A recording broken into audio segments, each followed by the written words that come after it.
Odyssey.com. This is 9:30 a.m. The Answer. Portions of this hour's programming may be pre-recorded. San Antonio Wrestling Showcase is sponsored by San Antonio Wrestling Showcase on 9:30 a.m. The Answer. This right here is the future of wrestling. It's Sunday night, and you know what that means. It's time to go live on 9:30 a.m. The Answer's pro wrestling show, San Antonio Wrestling Showcase, with Dan Cialana. Here we are, Sunday night. We talk pro wrestling every Sunday night, 9 p.m. right here on 9:30 The Answer. My name's Dan Cialana, and I have a very special guest here tonight because you cannot talk about San Antonio wrestling, or you shouldn't talk about San Antonio wrestling without talking about this man and his promotion. This is Boom Boom, Brandon Oliver, the head of River City Wrestling. We've had your announcer on, we've had your talent on, but now you got to bring Boom Boom in to get the inside scoop. Boom Boom, thank you for coming on the show tonight. Thank you for having me. I really do appreciate it, and I love what you are doing for San Antonio wrestling and bringing a variety of people on and promotions and wrestlers, and so that's awesome. It's really needed. People need the independent wrestling promotions need support. Absolutely. And I don't know if you guys need support, because I saw on Facebook today an update that your February 6th show, almost all the seats were sold out. All the seats are sold out. All the actual seats are sold out. So, but what do we got? We got a standing room. Can we watch through the window? What can we do? So there will be standing room only available, and then we will also be live streaming it as well on TitleMatchWrestling.com, and so that will be another venue that people can see and watch it on. And Title Match has a lot of great independent wrestling content on there too. So if you get like a little membership on there, it's kind of worth it. Yeah, it's like $9.99 a month, and they have so much content there because not everyone can just travel to all these local shows, or you could just tons of stuff on there. Title Match Network, check it out. But yes, RCW, this could be the 20th anniversary of RCW. Correct. And it's going to be at the Grand Event Center, right? Correct. February 6th. And I'm looking at the card here, and one that sticks out at me, there's that joke in wrestling, or are you guys going to reinforce the ring? Talking about Moose versus Khan. Absolutely. Now, talking about Boom Boom, two intimidating men. I've been in the same room as Khan, and I keep my distance. Moose never been in the same room. Tell us about this match. Who's got the advantage here? Because I can't call it. Well, first of all, it is for the Impact Wrestling World Championship. Okay. So that title will be defended. And it's always an honor when other titles are defended in other companies. For example, we just had the NWA Women's Heavyweight title back in November. And so, this is going to be for the Impact Wrestling World Championship. Moose, of course, is the reigning champion. And Khan, now a San Antonio resident, he is 1/3 of the Ring of Honor 6-man tag team champions. And if you look at both of these guys, I mean, they're incredible athletes, incredible physical specimens. They are just off the rails in terms of their athletic ability. And so that's going to be an awesome match. And I mean, I can't really say one way or the other. I just know they are going to do an outstanding job and just completely blow people away. The times I've seen Khan in person at shows, it's just this, he walks in and you just hear like gasp. It's just like, and you're just kind of in awe of this man. People don't know how to react. It's not like they're just like, oh, the eyes wide. What do you think about Khan is so intimidating? I can tell you right now, I would come out to RCW and I would watch Khan while he's available, because he's not going to be in San Antonio for that much longer. A guy like Khan is going to move up and onto bigger platforms. And that's what makes RCW so great. I mean, if you think about the 20 years that we've been running and all the guys that have made their marks in RCW or gone through RCW or honed their craft in RCW and now are in the big time. I mean, Keith Lee, Sammy Guevara, Hernandez, Lance Hoyt. There's, a lot more that have gone on into at least, if not, get tryouts, but, even, into NXT and some developmental. Khan is the next guy. I really see that for Khan. And so, that's what makes RCW so great, is that it's intimate. You can meet all the wrestlers, so you can, get your pictures, and you can, meet Khan before he becomes a star. Because believe me when I say this, he's not going to stay in San Antonio long. He is going to be a star. And of course, we're talking to Boom Boom Brandon Oliver about this coming Sunday's February 6th RCW show, 20th anniversary of RCW. Now, one match I want to ask you about, and it might be kind of a sensitive subject here.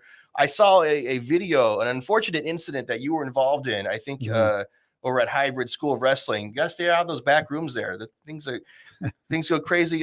One Casey Blackrose was there. He's been in our studio before. He was nice to me, but he wasn't very nice to you. So you had this. The video went out, and the lights go out, and then Casey Blackrose seems to want to assault you. And I guess that's the way Casey likes to conduct business. I don't know, but what is your beef with Casey Blackrose? And not just him, but Anthony Andrews as well. The thing is with and this all comes down to one person, which is Logan Pettis. And so throughout the 20 years of RCW, I've seen guys come and go and think they can do it bigger and better than myself. And so Logan is just another one in that line that can get into people's heads and say, oh, we're going to do it bigger and better than Boom Boom did. And so that's fine. They're certainly not the first, and they certainly will not be the last. And so we are going to have a tag match with those two turncoats against David Kidd, and then we got a mystery partner planned. As you know, I'm pretty good friends with another Boom Boom, Colt Cabana, and even though he's not, I can tell you he's not going to be the special mystery partner, but he did pick out someone really, really good, and so we will unveil who that will be next Sunday. All right, I'm going to be there. I'm going to be in that standing room, that scary back area, because that's when stuff goes down. And I want to ask you, I don't know, so many matches. But I want to ask you about the Pillars of Destiny. Okay. Because the last time I saw the Pillars of Destiny at your show, things went a little haywire. Got arrested. Yeah, you got arrested. Now you were kind of involved in that situation. I'll just say this. I think there was some kind of shenanigans going on. I don't know. It seemed like this. I'm always thankful for RCW security, but it seemed like they were a little bit biased toward the Pillars of Destiny. They roughed them up a little bit. So, are you saying that Boom Boom has some SAPD officers in his pocket, or what? I'm just saying. They know so SAPD's finest. They're working security, but I know who signed those checks. Yeah, and it wasn't Pillars of Destiny. So Boom Boom.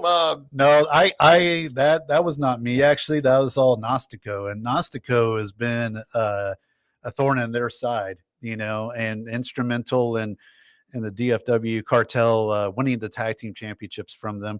And in fact, this has been a feud going on before the pandemic happened. These two teams have been a rivalry. And, now Gnostico has filed a restraining order, the old restraining order, brother. Man.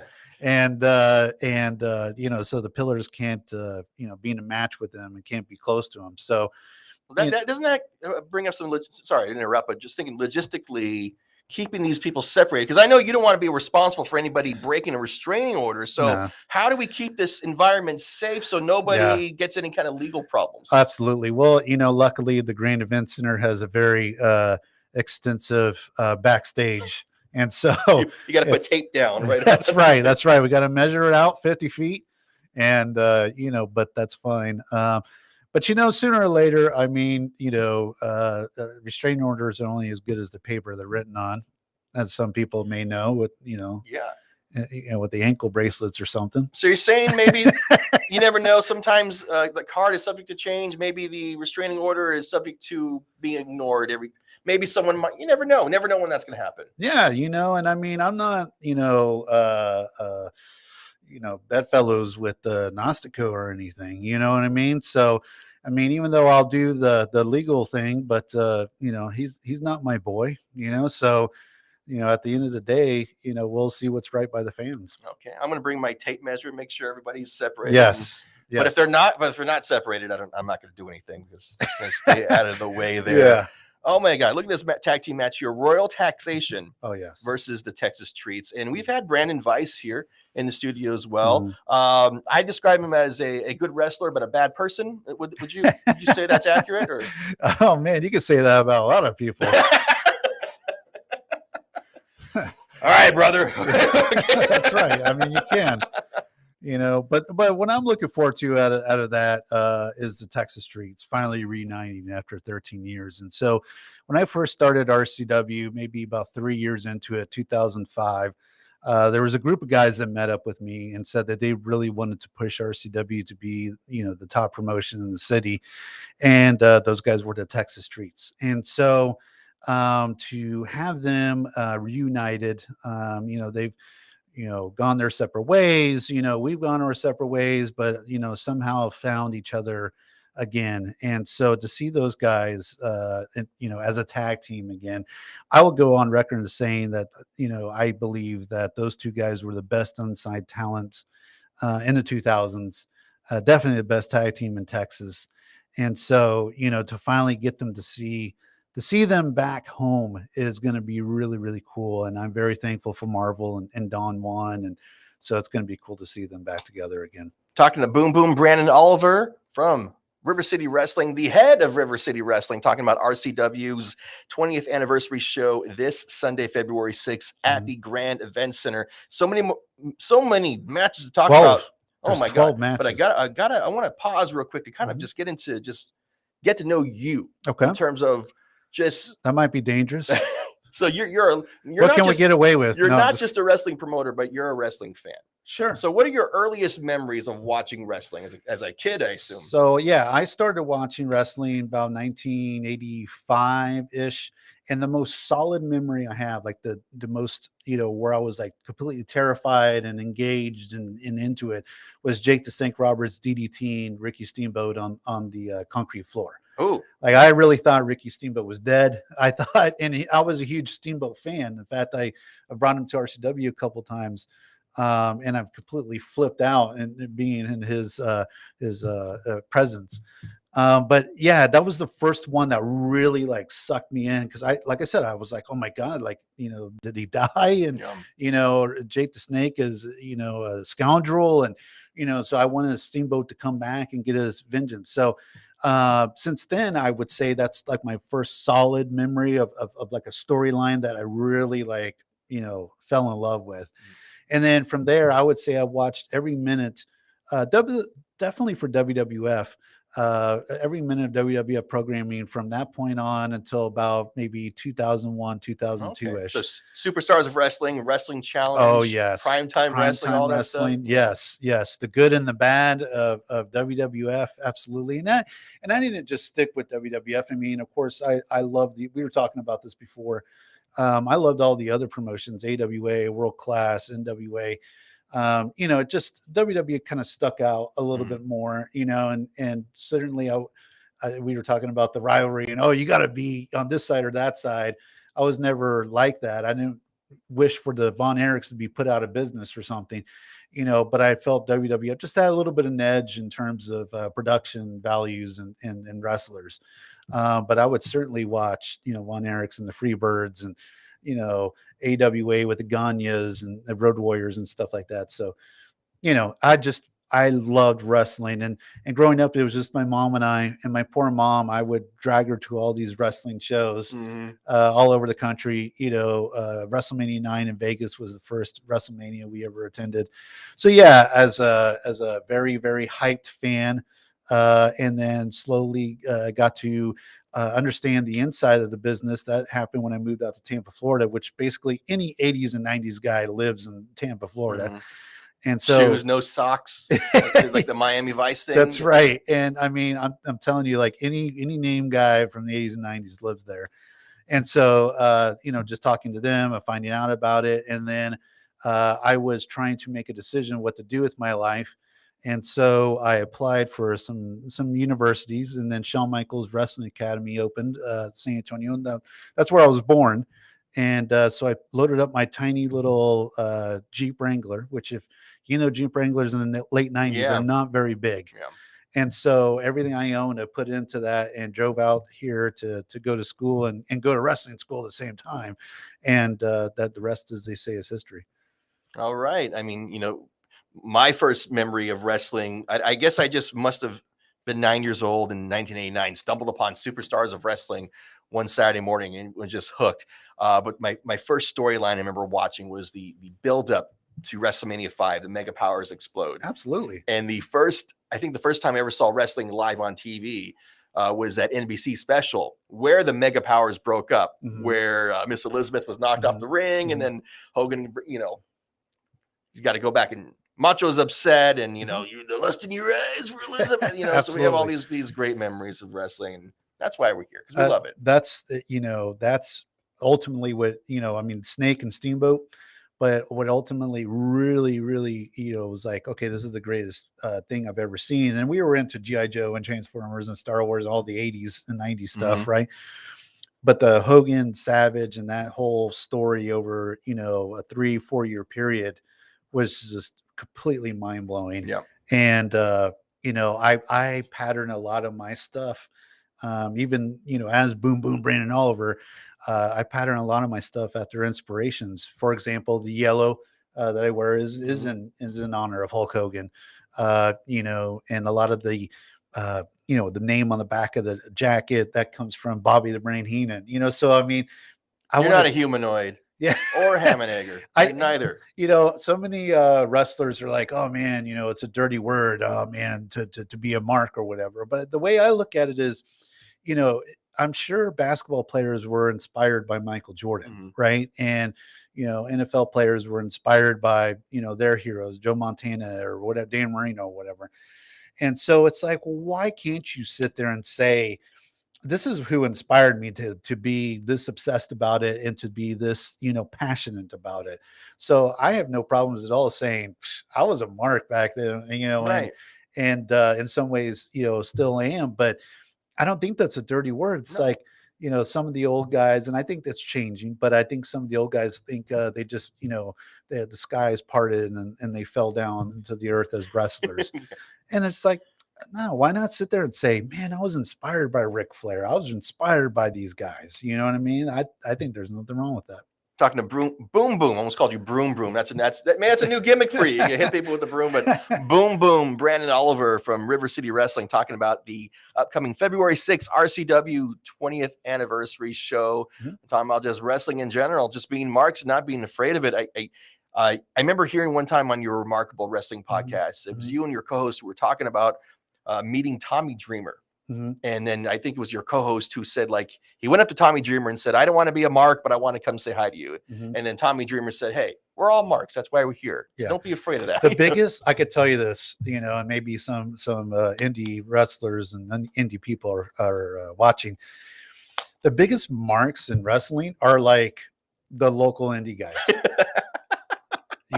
And so, I mean, they don't want to admit it. And, oh man, brother, I'm right in line with, the guys in the big time. And I mean, they're the biggest. I mean, marks for themselves and for just what's going on. Yeah. Like, I know, I mean, RCW has a lot of fans. I mean, when we came back from the pandemic, we sold out of seats 1 month prior. I mean, a whole month before the show. So RCW has always had a great ability to draw in fans. But I could say some of our biggest fans are the people that oppose us the most. You know what I mean? Like, I know they're out there watching our videos or whatever, competing company or whatever. And I'm like, they're just, they're the biggest marks too. But there's no reason to, I mean, I don't know if I'm just being Pollyannish, but there's room for everybody. I mean, it's not like there's 5 different shows being run in San Antonio one night. Sometimes there's going to be overlap. That's unavoidable, but there's no reason that everybody can't thrive. Sure. That's just the old school mentality of just like, oh, like, this is our territory. You get the hell out of here. And that's over. And it's more so than that. You're able to do things where you don't step on the toes of other guys. Right. So RCW is, I'm going to admit, I don't do blood. I don't do guts. In fact, I have a big sign backstage that says no cussing, in the locker room. No cussing, no fussing. Yeah. But then there's other companies out there. I'm going to throw out like Heavy Metal. We talked about them before, that does specialize in that. and that's fine. Like and so and it used to be Dylan Dunbar, but we got along in that regard because we're not stepping on each other's toes. Chris Marvel runs the Hybrid School of Wrestling. I will never run a wrestling school ever again. I used to run one back in. Never wish that upon yourself. Yeah. But there's no stepping on toes because he is centered around his students. And so even his shows, they're centered around his students. Even if he brings in a guest trainer, they're centered around the students. So there's plenty of ways to go about running a business that doesn't step on the toes of someone else, and that allows you the creative freedom to say, okay, this is what I'm going after. And this, and so, those particular companies, I totally agree. You can run without that sort of opposition. Now, obviously I don't want to, you don't got to tell me private conversations, but as a promoter, do you ever have to just get on the phone with another promoter or vice versa, just to kind of hammer things out and go, hey, like, I kind of feel maybe unintentionally you're kind of stepping on some toes here, or is this kind of like you just kind of just got to hang back and not cause drama? Sometimes better than others. Okay. But I think honestly, I think just Texas wide, I think if the promoters did align, and it doesn't mean they have to run shows together, it doesn't mean they have to hold hands and go skipping down the street, but at least get in a line and say, this is what my promotion's trying to do, right? Oh, okay. Then I'm gonna go for this type of look, right? Like Mission Pro features mostly women's wrestling, right? Which is fine. Like, go ahead and go for it. So, in regards to that, there's ways to go about and strategize, and bring out the strengths of each particular promoter or talent. And so, yeah, absolutely. There's ways to go about it. All right. Got a few minutes left here with Boom Boom Brandon Oliver, talking pro wrestling, talking RCW's February 6th show, 20th anniversary at the Grand Event Center. I got my ticket. You might get a SRO, standing baby. room only SRO. seat, but you gotta get those quick too, because I mean, it's not unlimited. Yeah, I here. can't let everybody in. So there's so many matches going on, but I want to ask you just about, we talked before the show. Tell us about this lady who's going to be Mrs. RVD, Katie Forbes. Yes, I love Katie. Now she's going to be presenting the winner of the women's championship match. But I mean, she's wrestled for us for a number of years too. And so I love Katie. When I met Katie was when she met Rob, and I keep telling Katie that was just a special day for you because you met Rob, and of course you met Boom Boom Brandon Oliver on RCW. I'm sure one of those is very special to her. I'm sure on the rank list. Okay? I mean, you're on the same list at least. But Dan, don't crush my hope here. Okay. I know. All right, but no. Keep kayfabe alive. But no, I've known Katie for a long time, and thus also know Rob too. But Katie's her own persona, and she owns it. She runs with it, and she's awesome. She's an awesome person, and so I can't say enough good things about her. All right. Just a couple more minutes left here with Boom Boom Brandon Oliver from River City Wrestling. And you mentioned earlier you kind of wish that more promoters be able to work together, at least maybe not, have to do events together, but sort of have more cooperation. Now, we just got a couple more minutes, so hope I don't set something off that we can't finish here. But I know you've been someone who's actually been supportive of the idea of regulation. In terms of pro wrestling. So tell us what that would mean for people who wouldn't know what that means at all to regulate wrestling. What would that mean in a practical sense? Not to let anybody, in basically, but Texas, is a very deregulated state, and that goes across the board, right? And Texas, y'all, freedom. Yeah. And wrestling is very, very, very, very, very loosely regulated, and while that's good in some regards, I consider it bad in certain regards because I think it allows people without experience and without credibility to do things in wrestling that they should not be allowed to do. And it's just a matter of time, even with the best experience and the best, precautions, just just to make everyone safe Mhm. and just to make everyone, make sure there's some standards. Because some idiot might mess it up for everybody. And That's then right. the whole industry will be looked down upon. All those, Yep. because some idiot at some show in the middle of nowhere in Texas is going to do something stupid. So then the local news is going to call you and go, "Hey, The how hammer come falls." how come people like you Right. are in these situations?" So, Right. okay, Yeah. The hammer falls, absolutely. but yeah, I'm for it. I mean, not over regulation, Mhm. but at least come up with some common sense standards that everyone adheres to and just make sure that the quality and precautions are there. That doesn't mean it's 100%, but it's just a little bit better. Now the quality will absolutely be there Oh, this It Sunday, has for 20 years, baby. February 6th. Mhm. It's going to be a fun show. I will be there. And then afterwards, I'm going to run to the studio and we're going to talk about how fun it was. So I know you won't let me down. And then March 6th, we got the smoke show with Scarlett Bordeaux coming back. Absolutely.